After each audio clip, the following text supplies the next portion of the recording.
Good morning. It's early morning, and I thought of sharing some ideas on which I was just basically writing a book now, one of the chapters. A thread of that idea came in,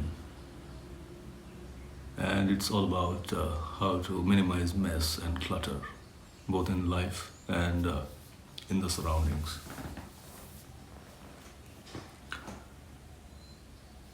At this time, I think the dogs are silent, but you see the sounds of the morning. The birds up, woken up, and they precisely wake up when it strikes the magic hour. Nevertheless, so it's all about minimalism.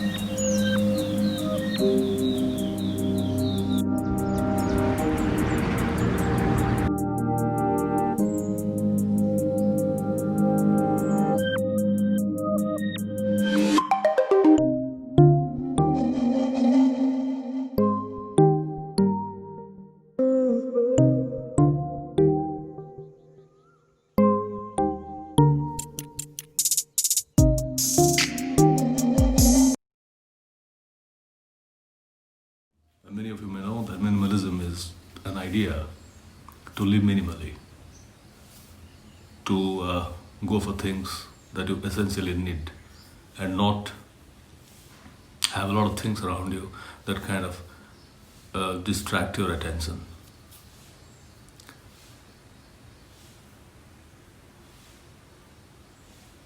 History goes back to a lot of important people that practiced minimalism in many ways in order to achieve higher stuff in life. Minimalism has to do with leaving things. Let's consider the life of Buddha. Buddha had to leave his royal palace and other things and go for a very long struggle, focusing on the questions that upset him.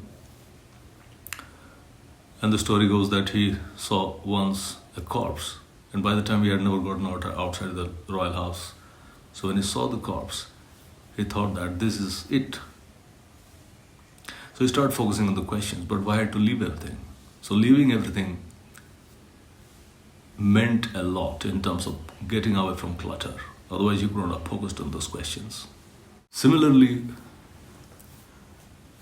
many of our important men and women who have gone to prison, it's some kind of forced isolation where you don't have clutter, like Nelson Mandela or Gandhi or other people.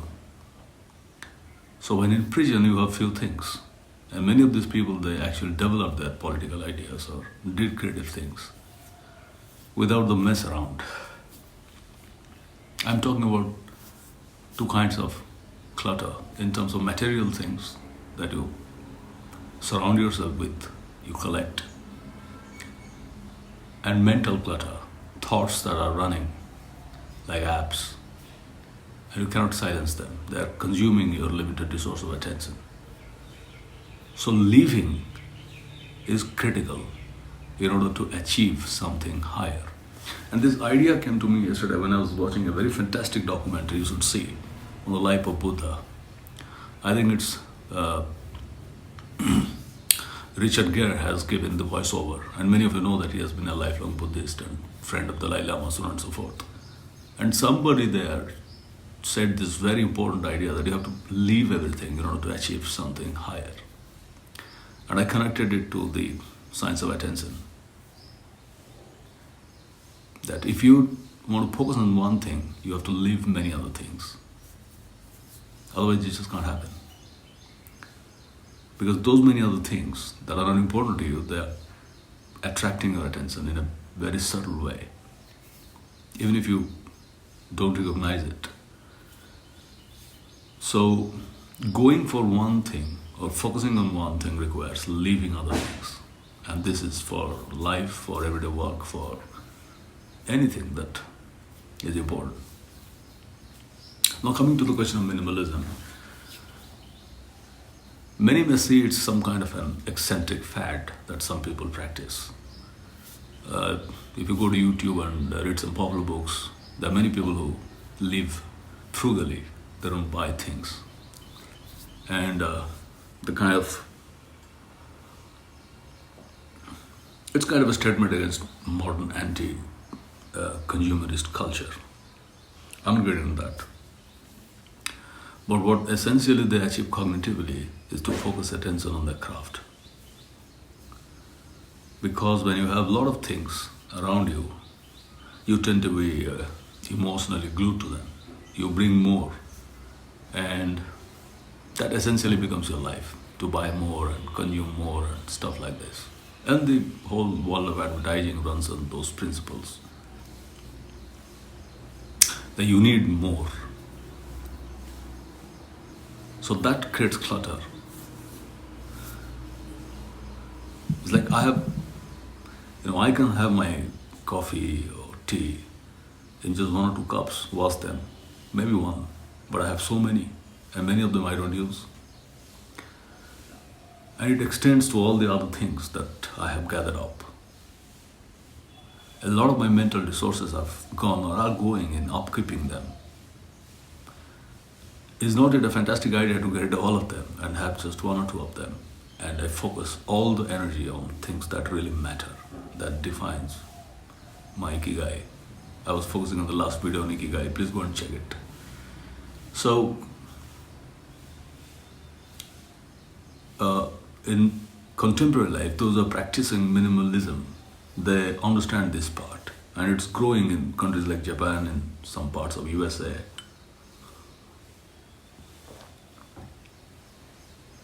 The whole idea is to buy less, keep less, and focus that energy on important things and not on things that are irrelevant or will not matter in the future.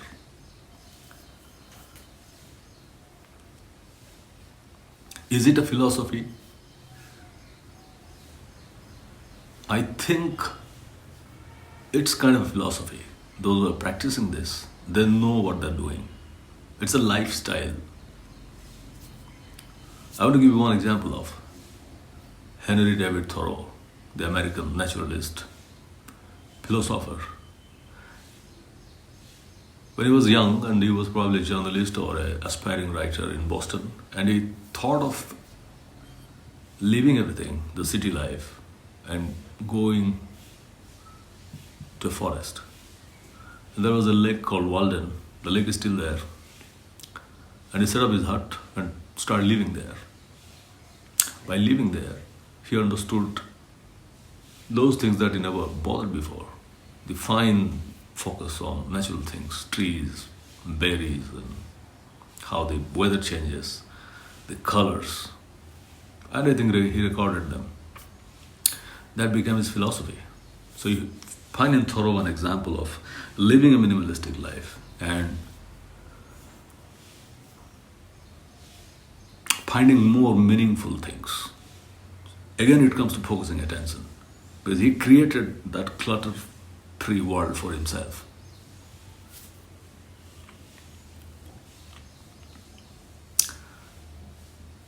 You might find other examples also from history where people have gone for this kind of life in order to achieve something very meaningful. But we also have other extremes, those who lived frugally when they were not successful. As soon as money and fame came, they went for anything and everything. If they had one BMW, they went for 50. If they had one house, they went for 20. So you have both extremes. And it's very difficult to say. I'm not saying those who have gone for this other type of life, they have achieved less. Maybe it has to do with their own philosophy of mind. So minimalism, to me, cognitively speaking, is attentional adjustment to life. If you can decide what you need And if you know the purpose of your life or your work, then it kind of suits. I was just seeing a Japanese young writer's minimalistic life. So he has nothing almost in his apartment. And as you may know, many Japanese, they sleep on the surface. And he has just a MacBook and one cup, few utensils, eats the same things every day and writes. But there are other writers, maybe with similar capabilities, who have more extensive arrangements. And we have fables about them that in order to write, they need this, they need that, gadgets, travels, whatnot. So you have both types of people who find balance in attentional engagement, either through extreme radical minimalism or through more extensive material arrangements.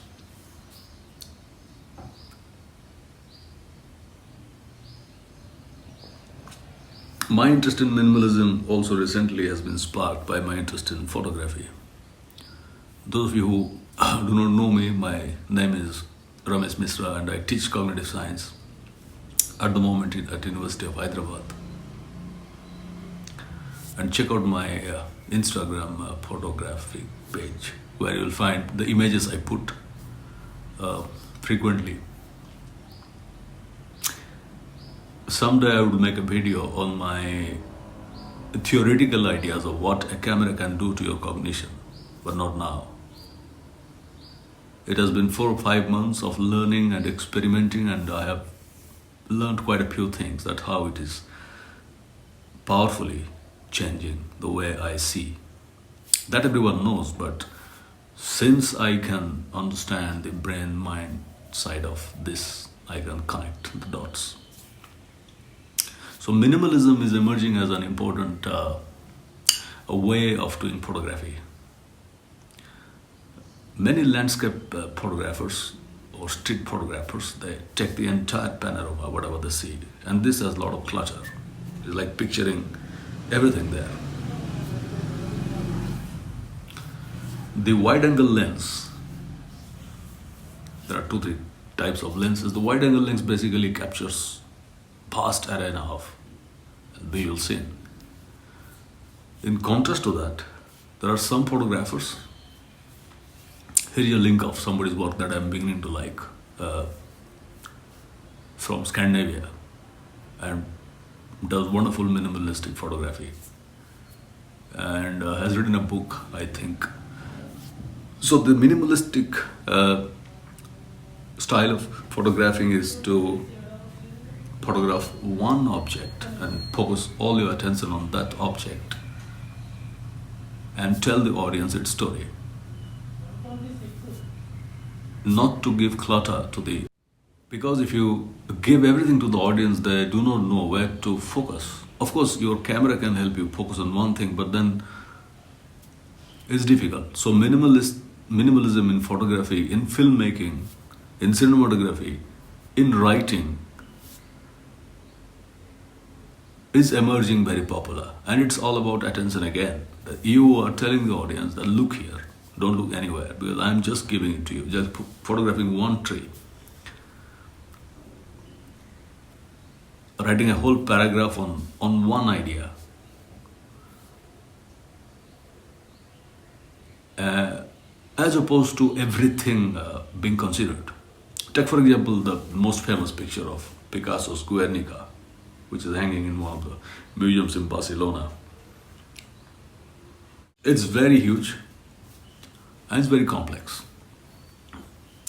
I don't think that you'd be able to really find out the individual objects that Picasso put there. Most likely you'll find a horse head and some other. So that's an example of clutter. But then, is clutter always attention demanding, or it can be aesthetically pleasing? And that's my last point. I think that the idea that you give up everything and just manage with very basic is very radical, and not many people will be able to adapt to that. But I think that if you can create harmony among objects, ideas, it has more power and it can be aesthetically pleasing.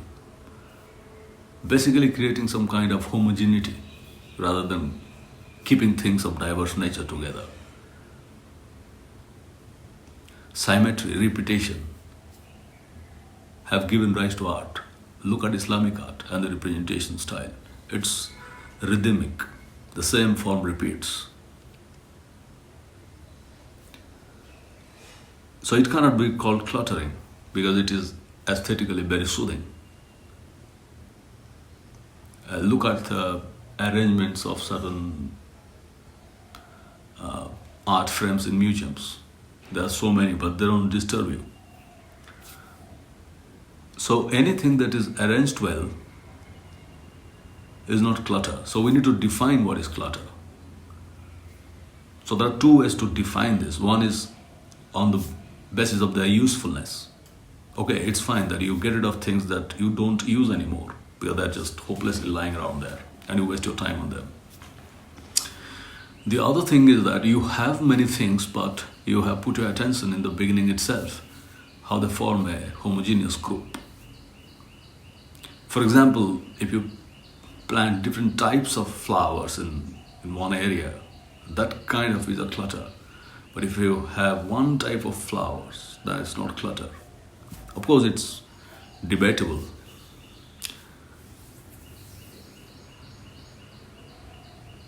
I think attention gets engaged to things that it cannot solve. So basically, you don't give challenging problems to attention so that it gets involved and you don't get benefit out of it. I mean, it's not your focus. So defining clutter from this point of view is important rather than just saying that keep up everything and live a frugal life.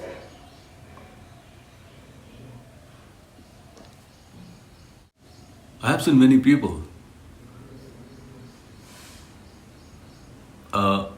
adopting a frugal life as some kind of a moral virtue. That's very different. But they have a lot of mess around them. Their office desks are messy. They don't even throw used water bottles. It's a sign of mental illness.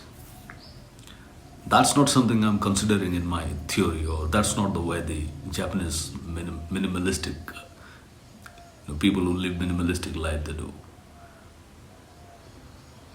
Healthy surrounding requires you to minimize clutter, but not to have mess around, filth around. So living frugally is not a virtue by itself, unless until it is connected to your cognition and you are doing something out of it. If it is just a political statement that look, I wear one shirt throughout the year, and I mean that is not making much sense to me. And in contrary, if you are disordered, if your surrounding is disordered, it shows that you have not taken care of things. So that's not what I have in my mind.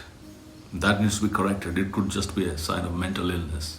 Because many people who suffer from mental illnesses, they don't take care of themselves. It's first sign to catch mental illness. So coming to minimalism, it's a powerful idea.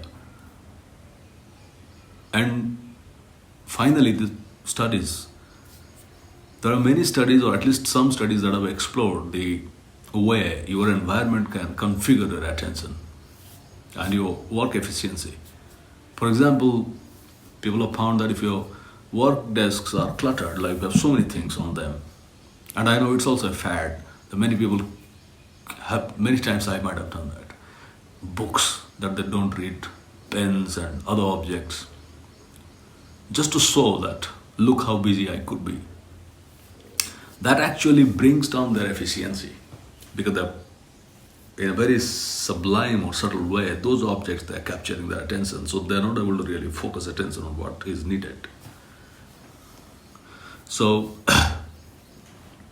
and it is having, that knowledge is helping people to create better architecture or advise people on how to really clean their environment and go for a healthy life.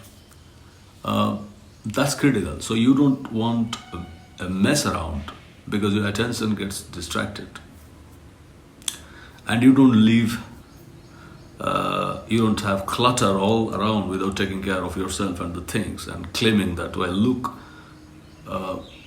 I am so virtuous and I am working on something esoteric, and even you are failing there. So you can't fail on both counts. I got interested in this because I think I have to minimize some clutter. It's time, both in terms of the material things that I've gathered up. Please don't think that whatever I have said or pontificated here, I have been practicing. I am beginning to look at it from that point of view. But I have a hack there. I'm a big believer in harmonizing things, not getting rid of them, because harmonizing requires attention. Getting rid of them is easy. So I don't advise for a radical clutter-free life. Of course, you can minimize buying things. That's anyway good. Don't buy whatever you don't need or you don't use. And people have other ways of deciding that. People don't have to buy things that are either, made by laborers who have been victimized by big corporations. This kind of things we have seen emerging in our times.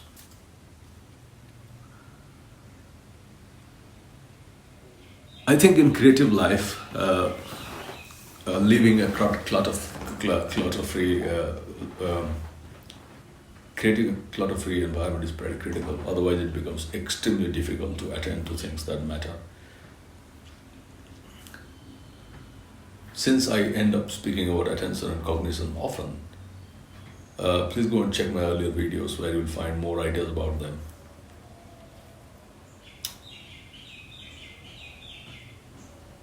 And finally, since these times are ambiguous and we have to focus mostly on our lives in homes, indoors, so it's pretty important that we take care of the environment, because attention, again, or the way your cognition works, is not simply what you think it should be, but how your environment shapes it dynamically. So your environment kind of has an interface with your cognition. Living minimalistically is just one aspect of it. There are many other aspects. But this appears important to me. And I find a very definite link with attentional focus and living minimalistically. And then, of course, that kind of saves attention and you can use it to whatever matters. So now we require many of these things.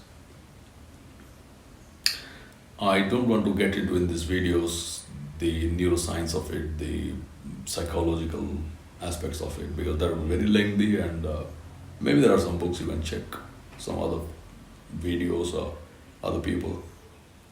So my idea is not to really make these videos very dense, because I started with those kinds of feelings, but then I have learned that it doesn't really work on a platform like this, because I keep doing many other things that are more dense academically. You might want to check some of them.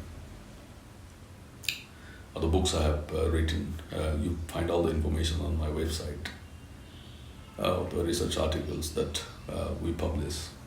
But this is for me some kind of an interface with the public, and it is more so important now that we don't have the real life people around us going lecturing and taking feedback and discussing. So YouTube offers a very good channel for keeping that interaction going on. So thank you for taking interest, and I thank everyone who has subscribed so far. Kind of it is reaching 50, it's a good number. And that makes me confident that there are people who like this. And I'm learning a lot about YouTube itself, and maybe someday I will speak my mind on it, what exactly it is for whom, who benefits, and when it might miserably fail. but not now. Thank you very much and have a nice day.